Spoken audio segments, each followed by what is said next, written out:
ปี 2024 สามารถเก็บรายรับจากอากรมูลค่าเพิ่มได้เกือบ 7,000 ตื้อกีบทานบุญประเสริฐศรีกุณบุตรหัวหน้ากรมช่วยสาอากรกระทรวงการเงินรายงานหนึ่งในโอกาสเผยแพร่กฎหมายอากรมูลค่าเพิ่มฉบับปรับปรุงเลขที่60/สพส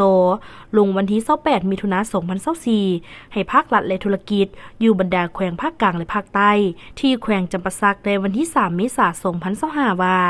ในปี 2024สามารถจัดเก็บรายรับอากรมูลค่าเพิ่มได้ 6,834.7 ตื้อกีบเท่ากับ 124.3% ของแผนการปีกวมสัดส่วนรายรับ 17.7% สูงสุดในประเภทอากรที่จัดเก็บเทียบใส่การจัดตั้งปฏิบัติในปี 2023เพิ่มขึ้น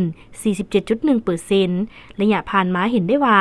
กฎหมายอากรมูลค่าเพิ่มได้มีการปรับปรุงหลายครั้งเทียบใส่บรรดาอากรประเภทอื่นเพื่อเน้นใส่รับประกันให้สอดคล้องกับสภาพของภาคพื้นและสากลแต่ละระยะนับแต่ปี 2006 เป็นต้นมากฎหมายอากรมูลค่าเพิ่มแม้นได้มีการปรับปรุง4ครั้งและครั้งล่าสุดแม้นในท้ายปี